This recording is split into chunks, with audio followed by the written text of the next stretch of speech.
오늘은 1991년 다른 나라의 그때 그 시절로 한번 가봅시다. 자, 그럼 출발!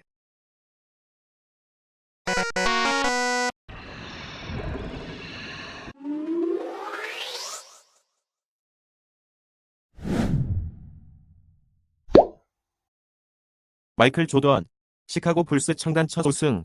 시카고 불스의 마이클 조던은 리그 최고의 선수였습니다. 정규 시즌 MVP와 올스타, 올 NBA 퍼스트 팀, 올해의 스위스, 득점왕, 덩크 콘테스트 우승까지 많은 업적을 이미 작성했지만 그에게 없는 단 한 가지는 우승이었습니다. 그는 우승을 노렸지만 동부 컨퍼런스 파이널의 벽을 넘어서지 못했고 특히 1988년부터 1990년까지 3년 연속 디트로이트 피스톤스에 무너졌습니다. 1990-91 시즌 파이널에서 천적인 디트로이트 피스톤스를 꺾고 올라온 불스의 상대는 80년대 최강 LA 레이커스였습니다. 이 시리즈는 여러모로 중요한 의미를 갖고 있는데 MJ vs MJ의 처음이자 마지막 대결이었습니다. 시카고 불스는 1차전 패배 후 2차전부터 5차전까지 내리 4연승을 기록하며 창단 후 첫 우승을 차지합니다. 파이널 MVP는 마이클 조던의 몫이었고 그는 5경기 동안 평균 31.2점, 6.6리바운드, 11.4어시스트, 2.8 스틸, 1.4 블록, 필드골 55.8%, 3점슛 50%로 놀라운 활약을 펼쳤습니다. 특히 자신의 장점인 득점뿐만 아니라 수많은 어시스트를 뿌리면서 생애 첫 우승 트로피에 입을 맞췄습니다.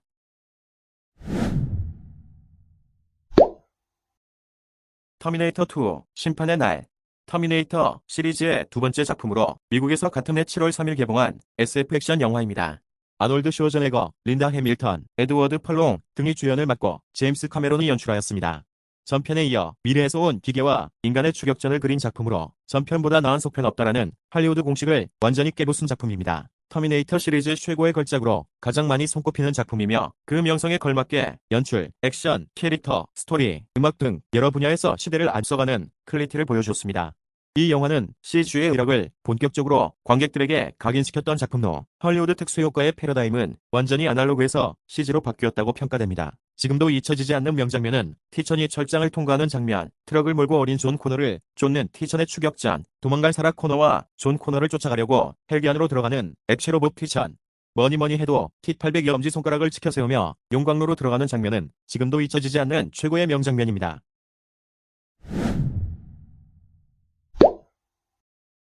프레디 머큐리 사망. 1990년 퀸과 함께 그들의 마지막 앨범이 되어버린 인웬도 레코딩을 시작한 후 공적인 자리에서 사라진 듯했던 프레디 머큐리는 I'm Going Slightly Mad와 These Are the Days of Our Lives에서 너무 야윈 모습으로 등장했습니다. 결국 같은 해 11월 23일 자신이 에이즈 투병 중이라는 사실을 언론에 공개하였고 에이즈와의 투쟁에 동참해 줄 것을 호소한 지 하루 뒤 11월 24일 자신의 집에서 폐렴 등의 합병증으로 45세 나이에 숨을 거두었습니다. 퀸의 리드 보컬로서 4옥타브를 넘나드는 화려한 보컬이 압권이었으며 특유의 무대 장악력과 퍼포먼스로 록 역사상 최고의 업적을 남긴 아티스트 중 한 명으로 손꼽힙니다. 그가 작곡한 곡들로는 보헤미안 랩소디, Somebody to Love, Don't Stop Me Now, We Are the Champions 등이 있습니다. 이제는 전설이 되어버린 프레디 머큐리는 하나의 고정된 장르가 아닌 다양한 장르를 록에 접목시키며 독창적인 음악 세계를 구축, 록 음악 발전에 큰 기여를 했습니다.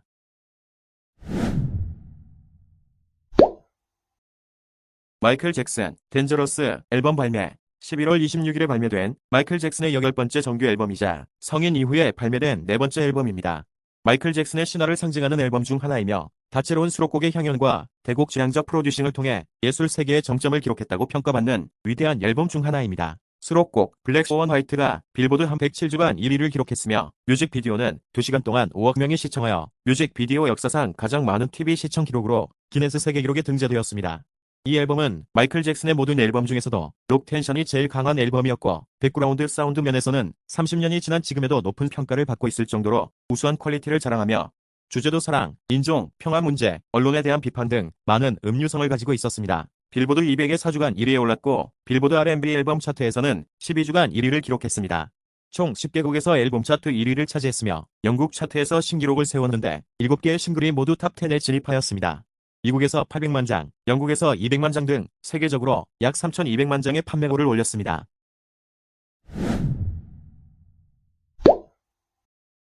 캡콤 스트리트 파이터 2.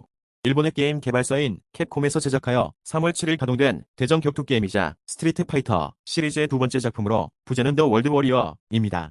대전 격투 게임이라는 장르를 확립시켰고 해당 장르를 아케이드 최고의 인기 장르로 만들었으며 이를 넘어 아예 게임 산업의 패러다임을 바꿨다는 평마저 듣는 그야말로 전설적인 작품입니다. 8명의 캐릭터 중 1명을 선택해서 나머지 7명을 쓰러뜨린다라는 게임 방식은 당시로서는 매우 혁신적이었습니다.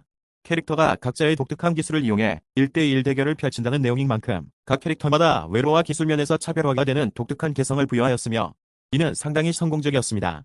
이번에 플레이했던 캐릭터가 다음번 플레이에는 적이 될 수도 있고 다양한 플레이어 캐릭터가 각자의 개성을 내뿜으며 대전을 즐길 수 있게 함으로써 본작의 인기의 원동력이 된 핵심이었습니다. 무엇보다 사람 대 CPU의 게임 구도를 사람 대 사람으로 바꿔놓은 게임으로써 대전 풀리라는 개념을 완전히 확립시켰다는 데 큰 의의가 있었습니다.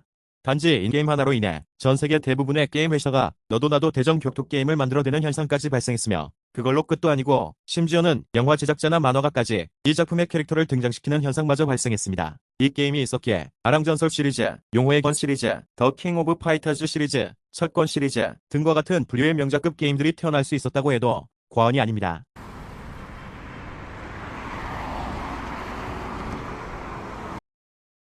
자, 어떠셨어요? 그때 그 시절의 추억이 다시 떠오르셨나요? 여러분들만의 그때 그 시절의 추억은 어떤 것들이 있으세요? 있으시면 댓글에 남겨주세요.